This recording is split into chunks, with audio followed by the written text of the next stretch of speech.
ಗೆಳೆಯರಿಗೆಲ್ಲ ಪ್ರೀತಿ ನಮಸ್ಕಾರ. ಇನ್ನೊಂದು ಹೊಸ ವಿಡಿಯೋದೊಂದಿಗೆ ನಿಮ್ಮೆದುರಿಗೆ ಬರ್ತಾ ಇದ್ದೀನಿ. ನಾವು ಗೋವಾದಲ್ಲಿರೋದು ನಿಮಗೆ ಗೊತ್ತೇ ಇದೆ. ಗೋವಾದ ಕಾಣ್ಕೋಣವರೆಗಿನ ನಮ್ಮ ಪಯಣದ ವಿಡಿಯೋಗಳನ್ನು ನೀವು ನೋಡಿಯೇ ಇದ್ದೀರಿ. ಇವತ್ತು ಗೋವಾದಲ್ಲಿರುವಂತಹ ಒಂದು ವಿಶೇಷವಾದ ಘಾಟನ್ನು ನಿಮಗೆ ತೋರಿಸ್ತೀನಿ. ಇದು ಕಾಣ್ಕೋಣದಿಂದ ಮಡ್ಗಾಂವ್ ನಡುವೆ ಇರುವಂತಹ ಘಾಟ್. ಇದು ಕರ್ಮೆಲ್ ಘಾಟ್ ಅಂತ ಕರೀತಾರೆ. ಈ ಕರ್ಮೆಲ್ ಘಾಟಲ್ಲಿ ಓಡಾಡೋಣ ಬನ್ನಿ. ಗೋವಾದ ಸಾಂಸ್ಕೃತಿಕ ಬದಲಾವಣೆಗಳಿಗೆ ಈ ಕರ್ಮೆಲ್ ಘಾಟು ಸಾಕ್ಷಿಯಾಗಿದೆ. ಇದರ ಆಚೆಗೆ ಸಂಪೂರ್ಣ ಪೋರ್ಚುಗೀಸರ ಸಂಸ್ಕೃತಿ ತಕ್ಕ ಮಟ್ಟಿಗೆ ಕಂಡುಬರುತ್ತೆ. ಅದ್ರ ಈಚೆಗೆ ಅಷ್ಟು ಪ್ರಭಾವ ಇರಲಿಲ್ಲ. ಸೊ ಅದನ್ನ ನಿಮ್ಮ ಎದುರಿಗೆ ಇಡ್ತಾ ಇದ್ದೀನಿ, ಬನ್ನಿ ನೋಡಿ. ಹಾಗೆ ನಿಮ್ಮ ಗೆಳೆಯರ ಜೊತೆಗೆ ಹಂಚ್ಕೊಳ್ಳೋಕ್ಕೆ ಮರಿಬೇಡಿ.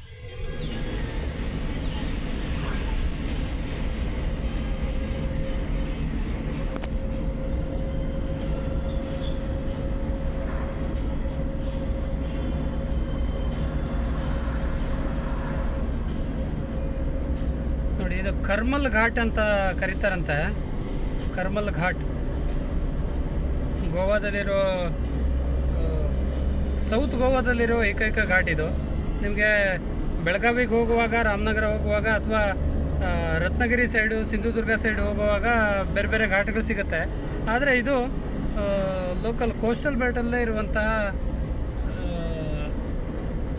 ಘಾಟ್ ಇದು. ನೋಡಿ, ಇಲ್ಲೇ ಅಗೊಂಡ ಬೀಚ್ ಕೂಡ ಇದೆ. ಬಹಳ ಸುಂದರವಾದ ಬೀಚು.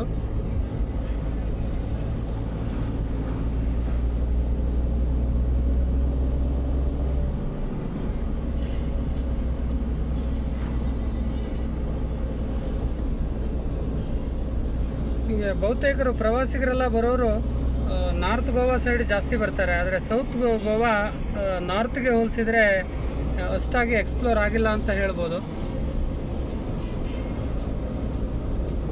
ಕರ್ನಾಟಕದ ಬಾರ್ಡ್ರಿಗೆ ಹೊಂದ್ಕೊಂಡಿರುವಂತಹ ಸೌತ್ ಗೋವಾದಲ್ಲಿ ಭಾಳಷ್ಟು ಈ ಕಾಣ್ಕೋಣ ಇರ್ಬೋದು, ಅಗೊಂಡ ಇರ್ಬೋದು, ಅಥವಾ ಪೋಳೆಂ ಬೀಚ್ಗಳಿರ್ಬೋದು, ಅವೆಲ್ಲ ಭಾಳ ಚೆನ್ನಾಗಿದೆ.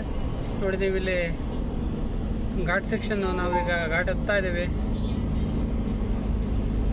ಚಿಕ್ಕ ರಸ್ತೆ. ಇಂಥ ಘಾಟ್ ಸೆಕ್ಷನಲ್ಲಾದರೂ ರಸ್ತೆ ಚೆನ್ನಾಗಿದೆ.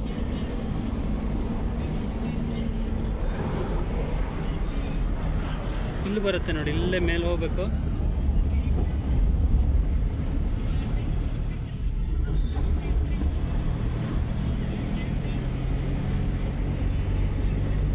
ಇಲ್ಲಿ ನೋಡಿ, ಇದು ನೀವು ನೋಡ್ತಾ ಇರೋದು ಕರ್ಮಲ್ ಘಾಟ್. ಇದು ನೋಡಿ, ಅಕ್ಕಪಕ್ಕ ಎರಡು ಹಸಿರಿನ ಕಾನನ ಇಲ್ಲಿ ತುಂಬಿಕೊಂಡಿದೆ. ಅದರ ಮಧ್ಯದಲ್ಲಿ ಈ ರಸ್ತೆ ಹಾದು ಹೋಗಿದೆ ನೋಡಿ. ಇದು ನಮ್ಮ ದೇವಮನೆ ಘಾಟ್ ಇರ್ಬೋದು, ಅರ್ಬಲ್ ಘಾಟ್ ಇರ್ಬೋದು. ಅದರಂಗೆ ಅಂಕುಡೊಂಕಿನ ರಸ್ತೆ ಅಲ್ಲ, ಅದರಂಗೆ ಹೇರ್ ಪಿನ್ ಕರ್ವಿಂಗ್ಸ್ ಇಲ್ಲ. ಬದಲಾಗಿ ಇದು ಕೋಸ್ಟಲ್ ಬೆಲ್ಟೇ ಆಗಿರೋದ್ರಿಂದ ಒಂದು 6ರಿಂದ 8 ಕಿಲೋಮೀಟ್ರು ಉದ್ದ ಇರೋ ಒಂದು ಘಾಟ್ ಇದು. ಕಾಣ್ಕೋಣ ಹಾಗೂ ಮಡ್ಗಾಂವ್ ಮಧ್ಯ ಕನೆಕ್ಟು ಮಾಡುತ್ತಿದ್ದು. ನೋಡಿ, ಗೋವಾದ ವಿಶೇಷ ಅಂದರೆ ಇದು ಭಾರತದಲ್ಲಿ ಅತ್ಯಂತ ಚಿಕ್ಕ ರಾಜ್ಯ. ಈ ರಾಜ್ಯದಲ್ಲಿ ನಿಮಗೆ ಪ್ರಮುಖವಾಗಿ ಪ್ರವಾಸಿಗರನ್ನೇ ನಂಬಿಕೊಂಡಿರುವಂಥ ರಾಜ್ಯ ಇದು. ಇಲ್ಲಿ ಈ ಸೌತ್ ಗೋವಾ ಅಂತೇನೋ ನಾವು ಕರಿತೀವಲ್ಲ, ಅಂದರೆ ಗೋವಾದ ದಕ್ಷಿಣ ಭಾಗದಲ್ಲಿ ಈ ಘಾಟು ನಮಗೆ ಕಾಣಲಿಕ್ಕೆ ಸಿಗುತ್ತೆ. ಗೋವಾದಲ್ಲಿ ಇರುವಂತಹ ಕೋಸ್ಟಲ್ ಬೆಲ್ಟ್ನಲ್ಲಿರುವಂತಹ ಏಕೈಕ ಘಾಟ್ ಇದು. ನಿಮಗೆ ನೋಡಿ, ಇಲ್ಲಿನ ರಸ್ತೆ ಎಷ್ಟು ಅಚ್ಚುಕಟ್ಟಾಗಿದೆ. ಈ ರಸ್ತೆ ಅಗಲೀಕರಣಕ್ಕೆ ಈಗಾಗಲೇ ಸರ್ಕಾರ ಅನುಮತಿ ನೀಡಿದಂತೆ. ಇನ್ನು ಕೆಲವೇ ವರ್ಷಗಳ ಒಳಗೆ ಈ ರಸ್ತೆ ಅಗಲ ಆಗ್ಬೋದು, ಅಂದರೆ ಚತುಷ್ಪಥ ಕೂಡ ಆಗ್ಬೋದೇನೋ ಅಂತ ಅನಿಸುತ್ತೆ. ನೋಡಿ, ಇಲ್ಲೆಲ್ಲ ಯಾವ ರೀತಿ ವಾಹನಗಳು ಓಡಾಡ್ತಾ ಇರುತ್ತೆ. ಮಳೆಗಾಲದಲ್ಲಿ ಒಂದೆರಡು ಸಾರಿ ಇಲ್ಲಿ ಮರಗಳು ಮುರಿದು ಬಿದ್ದು ರಸ್ತೆ ಕೂಡ ಬಂದಾಗಿತ್ತು. ನೋಡಿ, ಇಲ್ಲಿ ನಾವು ಹಾಗೆ ಮುಂದೋಗೋಣ. ಇನ್ನೇನೇನಾದರೂ ವಿಶೇಷತೆಗಳು ನಮಗೆ ಕಾಣಿಸ್ಬೋದು. ಏನೇನಿದೆ ಅನ್ನೋದನ್ನೆಲ್ಲ ತುಂಬಿಕೊಂಡು ಹಾಗೆಯೇ ಸಾಗ್ತಾ ಇರೋಣ. ಅಪ್ ಟು ನಮ್ಮದು ವಾಸ್ಕೋ ತನಕ ನಾವು ಹೋಗಬೇಕಾಗಿದೆ. ಅದ್ರ ಮಧ್ಯೆ ಏನೇನು ಸಿಗುತ್ತೆ ಅದನ್ನೆಲ್ಲ ನಿಮಗೆ ತೋರಿಸ್ತಾ ಹೋಗ್ತೀನಿ ನೋಡಿ.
ದಿಲ್ ಚಾಹತಾ ಹೈ ಮೂವಿಲಿ ನನಗೆ ಗೋವಾದ ರೋಡ್ಗಳು ಭಾರಿ ಚೆನ್ನಾಗಿ ತಗೊಂಡಿದ್ದು.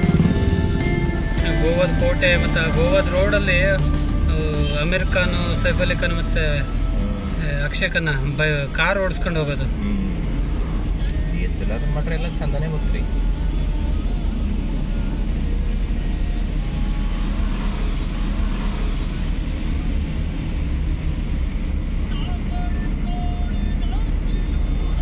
ಇಲ್ಲೇ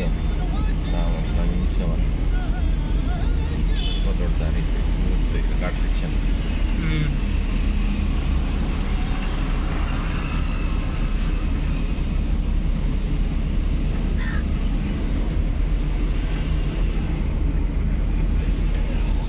ಬಹುತೇಕ ಘಾಟ್ ಸೆಕ್ಷನ್ ಮುಗೀತು ಇವಾಗ.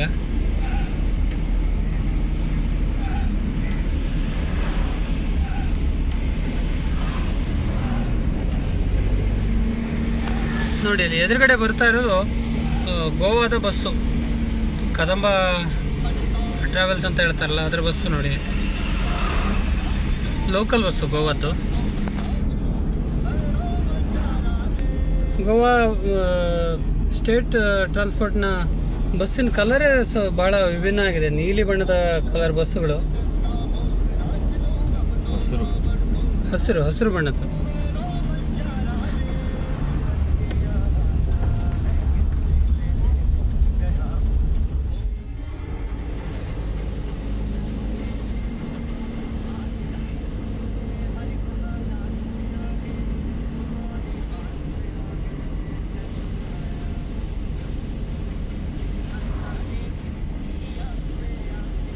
ಈ ರೋಡಿನ ಬಗ್ಗೆ ವ್ಲಾಗ್ ಮಾಡೋರಿಗೆ, ಮೋಟರ್ ವ್ಲಾಗ್ ಮಾಡೋರಿಗೆ ಈ ಗೋವಾದ ರಸ್ತೆಗಳು ಭಾಳ ಹೇಳಿ ಮಾಡಿಸಿದಂಥ ಸ್ಥಳ. ಇಲ್ಲಿನ ಹಸಿರು ಹಾಗೂ ಅಂಕುಡೊಂಕಿನ ರಸ್ತೆಯಲ್ಲಿ ನೀವು ಎಷ್ಟೊತ್ತು ವಿಡಿಯೋ ಮಾಡಿದರೂ ಕೂಡ, ವ್ಲಾಗ್ ಮಾಡಿದರೂ ಕೂಡ ನಿಮ್ಮ ಮನಸ್ಸು ತಣಿಯೋದಿಲ್ಲ, ಅಷ್ಟು ಚೆನ್ನಾಗಿದೆ.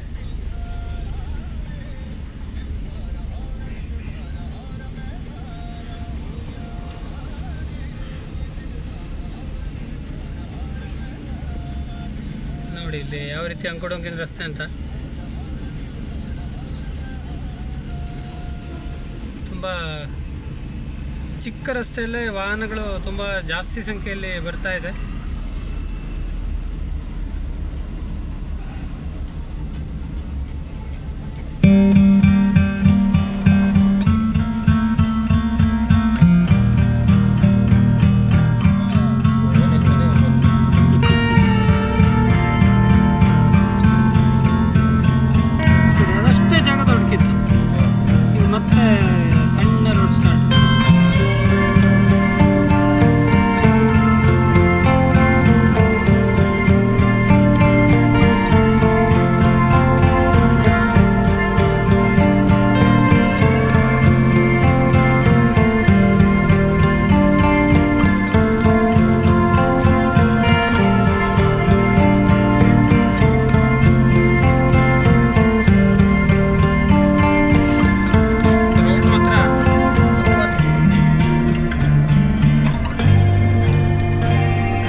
ಸುಮಾರು 3700 ಚದರ ಕಿಲೋಮೀಟ್ರಷ್ಟು ಗೋವಾ ದೊಡ್ಡಕಿದೆಯಂತೆ. ಆ ಗೋವಾದಲ್ಲಿ 15 ಲಕ್ಷದ ಅಥವಾ 16 ಲಕ್ಷದಷ್ಟು ಜನಸಂಖ್ಯೆ ಇದೆ ಅಂತ ಹೇಳ್ತಾರೆ. ಅದರಲ್ಲಿ ಒಂದು 2-3 ಲಕ್ಷದಷ್ಟು ಜನರು ಕನ್ನಡದವರು ಅನ್ನೋದು ವಿಶೇಷ. ಉಳಿದಂತೆ ಕೊಂಕಣಿ ಮಾತಾಡೋರು ಜಾಸ್ತಿ ಇರ್ತಾರೆ. ಹಾಗೆ ಕನ್ನಡ ಮಾತಾಡೋರು ತಕ್ಕ ಮಟ್ಟಿಗಿದ್ದಾರೆ. ಕನ್ನಡ ಸಂಘ ಕೂಡ ಇಲ್ಲಿ ಕಾರ್ಯನಿರ್ವಹಿಸ್ತಾ ಇದೆ. ನನಗೆ ಆಗಾಗ ಅನ್ಸೋದು ಅಂದರೆ ಹೀಗೆ ಸುಮ್ಮನೆ ಕುತೂಹಲಕ್ಕೆ, ಈಗಲೂ ಕೂಡ ಗೋವಾದಲ್ಲಿ ಪೋರ್ಚುಗೀಸರ ಆಳ್ವಿಕೆ ಇದ್ದಿದ್ರೆ ಏನಾಗ್ತಿತ್ತು ಅಂತ. ಗೋವಾ ಆ್ಯಕ್ಚುಲಿ ಪೋರ್ಚುಗೀಸರ ಆಳ್ವಿಕೆಯ ಕಾರಣದಿಂದಲೇ ಅದು ಒಂದು ಪ್ರವಾಸೋದ್ಯಮ ಜಿಲ್ಲೆ ಆಗಿ ಫೇಮಸ್ ಆಯಿತು. ಅಲ್ಲಿನ ಬೀಚು ವಿಶ್ವದ ಮಟ್ಟದಲ್ಲಿ ಹೆಸರುವಾಸಿ ಆಯಿತು. 1961ರಲ್ಲಿ ಗೋವಾದ ವಿಮೋಚನೆ ಆಯಿತು. ಭಾರತ ರಾಜ್ಯದಲ್ಲಿ ಅದು ವಿಲೀನ ಆಯಿತು. ಗೋವಾ ವಿರುದ್ಧ ಭಾರತ ಕಿರು ಯುದ್ಧವನ್ನು ಮಾಡಿ ಗೆದ್ದುಕೊಂಡು ಭಾರತದ ಒಳಗೆ ಸೇರಿಸ್ಕೊಳ್ತು. ಒಂದು ವೇಳೆ ಆ ಯುದ್ಧ ಇದ್ದಿದ್ದರೆ ಅಥವಾ ಇನ್ನೂ ಕೂಡ ಪೋರ್ಚುಗೀಸರ ಆಳ್ವಿಕೆನೇ ಇದ್ದಿದ್ದರೆ ಏನಾಗ್ತಾ ಇರ್ಬೋದು, ಹೇಗಿರ್ಬೋದು ಗೋವಾ? ಇದನ್ನು ನೀವು ಕಾಮೆಂಟ್ ಬಾಕ್ಸ್ನಲ್ಲಿ ತಿಳಿಸಿ. ನಿಮ್ಮ ಪ್ರಕಾರ ಗೋವಾದ ಈಗಿನ ಸ್ಥಿತಿ ಹೇಗಿರ್ತಾ ಇತ್ತು, ಅಥವಾ ಗೋವಾ ಯಾವ ರೀತಿ ಕಾಣಿಸ್ತಿತ್ತು, ಯಾವ ರೀತಿ ಇರ್ತಿತ್ತು ಅನ್ನೋದನ್ನ ಕಮೆಂಟ್ ಮಾಡಿ ಹೇಳ್ತೀರಾ? ನಿಮ್ಮ ಕಮೆಂಟ್ಗಾಗಿ ನಾನು ಕಾಯ್ತಾ ಇದ್ದೇನೆ. ಯಾವ್ಯಾವ ರೀತಿ ಉತ್ತರಗಳು ಬರ್ಬೋದು ಅನ್ನೋದು ನಾನು ವೇಟ್ ಮಾಡ್ತಾ ಇರ್ತೀನಿ.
ಕನ್ಕೋಲಿಮ್ 2.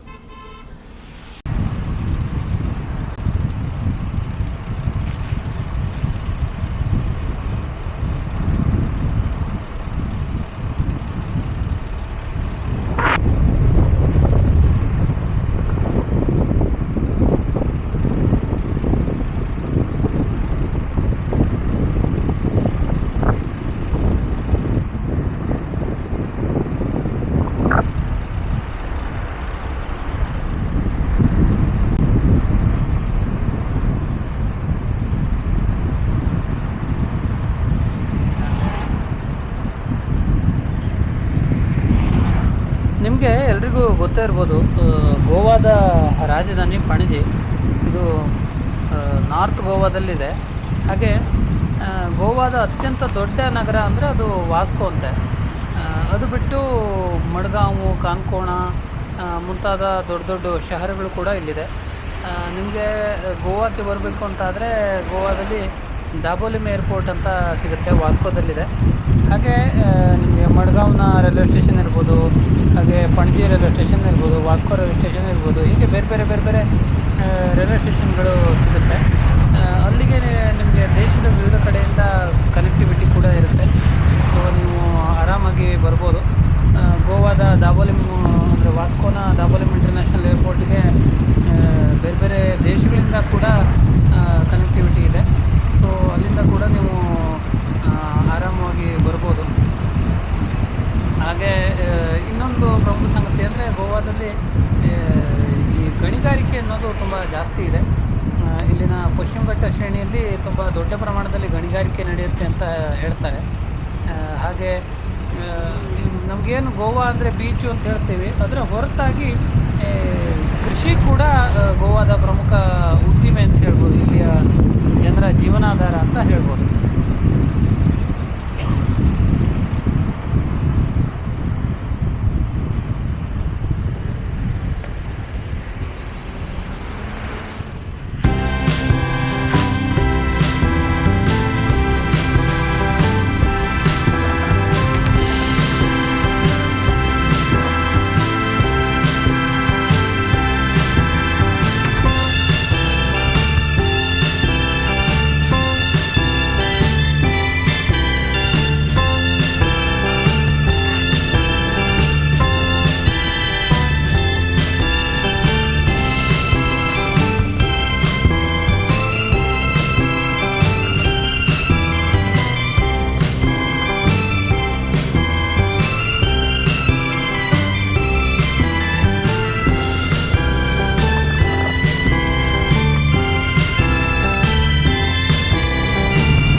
ಗೆಳೆಯರೇ, ಇದಾಗಿತ್ತು ಕರ್ಮಲ್ ಘಾಟ್ನ ಒಂದು ವಿಶೇಷ ವಿಡಿಯೋ.